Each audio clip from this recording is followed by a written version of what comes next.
Praise the lord. આજે આપણે પ્રેરિતોના કૃત્યો તેનો 3જો અધ્યાય અને તેની 19મી કલમમાંથી પ્રભુના વચનો જોવાના છે। વચન આ પ્રમાણે છે, માટે તમે પસ્તાવો કરો ને ફરો, જેથી તમારા પાપ ભૂંસી નાખવામાં આવે અને એમ પ્રભુની હજુરમાંથી તાજગીના સમયો આવે। આમીન। આ પ્રભુનું વચન છે। પ્રેરિતોના કૃત્યો તેનો 3જો અધ્યાય 19મી કલમ। આજનો આપણો જે વિષય છે એ વિષય છે આત્મિક જાગૃતિ। જ્યારે પીતર પોતાનું પ્રથમ ભાષણ, પોતાનો પ્રથમ સંદેશો આપે છે, ત્યારે આપણે જાણીએ છીએ કે 3,000 જેટલા માણસો ત્યાં એ ઉમેરાય છે। અને પછી આપણે જોઈએ છીએ કે પ્રેરિતો એ બોધમાં, સંગતમાં, રોટલી ભાંગવામાં તથા પ્રાર્થનામાં દ્રઢતાથી લાગુ રહ્યા।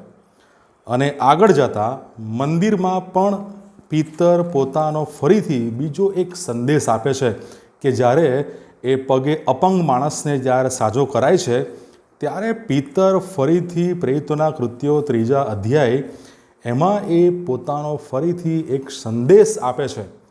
અને આ સંદેશમાં કેવી રીતે આત્મિક જાગૃતિ લાવી શકાય, કેવી રીતે આપણે આત્મિક રીતે જાગૃત બની શકીએ, તેના વિશે પીતર એના સંદેશામાં કેટલીક બાબતો વણી લે છે।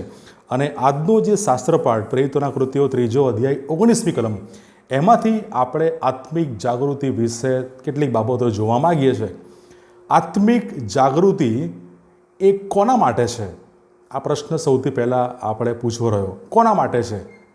કે જે વ્યક્તિ આત્મિક રીતે ઊંઘે છે, જે વ્યક્તિ આત્મિક રીતે જાણે કે મરી પરવારી છે, જે વ્યક્તિ આત્મિક રીતે સજીવન નથી અને જે વ્યક્તિ આત્મિક રીતે સભાન નથી, તેને માટે આત્મિક જાગૃતિની જરૂર પડે છે।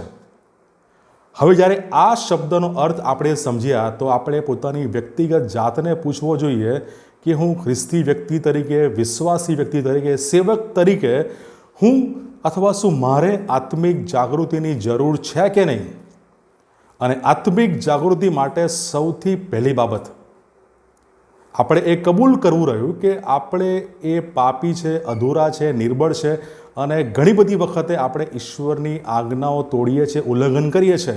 આપણ દરેકને આત્મિક જાગૃતિની આ દિવસોમાં જરૂર છે। સૌથી પહેલી બાબત, જો આત્મિક જાગૃતિ લાવવી છે અથવા એનો અનુભવ કરવો છે, સૌથી પહેલી બાબત જે આપણે કરવી રહી અને એ તો છે પસ્તાવો। પીતર એ ભાષણમાં કહે છે પસ્તાવો કરો। અને આ આત્મિક જાગૃતિ લાવવા માટેનું અથવા એનો અનુભવ કરવા માટેનું સૌથી પહેલું પગથિયું છે પસ્તાવો કરો। આપણે જે માર્ગોમાં જે ઈશ્વર વિરુદ્ધના છે, ઈશ્વરના વચનોની વિરુદ્ધના છે, એમાં જ્યારે આપણે આગળ વધ્યા છે, ત્યારે આપણે ખેદિત હૃદય સાથે, ભંગિત હૃદયો સાથે, એ ખેદિત મનો સાથે, પૂરી વેદના સાથે અને ઈશ્વરની વિરુદ્ધ આપણે પાપ કર્યું છે, એ બાબતો સાથે આપણે એ હૃદયમાં રડીને અથવા જાણે કે આપણે પૂરી નમ્રતાથી ઈશ્વરની સમક્ષ આપણે એ પાપોની કબૂલાત કરવાની છે। પસ્તાવા સહિત આપણે પ્રભુની સમક્ષ પાછા ફરવાનું છે। પસ્તાવો એ પહેલી બાબત અને એ પહેલું પગથિયું છે આત્મિક જાગૃતિ માટેનું। અને શૈતાન હંમેશા આત્મિક જાગૃતિ માટે જે બાબતો છે એમાં સૌથી પહેલી બાબત પસ્તાવો એ કરતાં તમને અને મને રોકશે। બીજી બાબત, જ્યારે આપણે પસ્તાવો કરીએ છીએ ત્યારે આપણે ધીરે ધીરે પુનઃસ્થાપના તરફ આપણે આગળ વધીએ છીએ।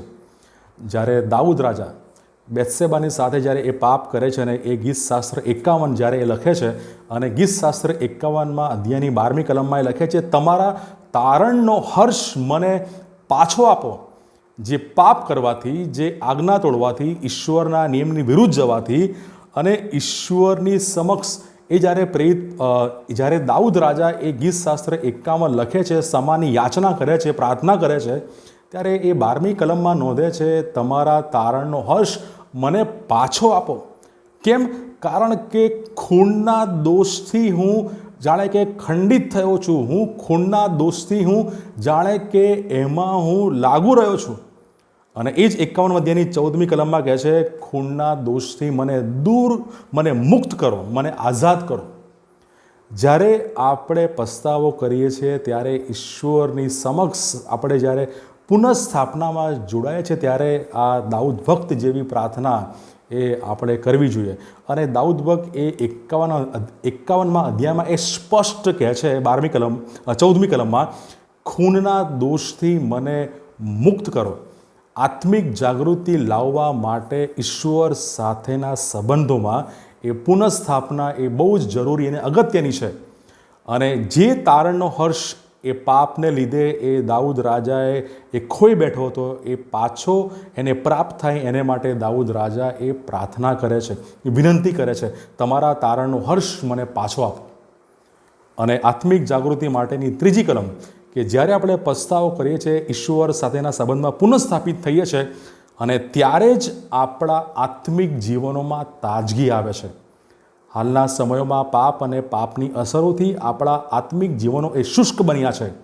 પણ જો એને તાજગી સભર બનાવવા છે તો એ પસ્તાવો અને ખ્રિસ્ત સાથેના સંબંધોમાં પુનઃસ્થાપનાની જરૂર છે.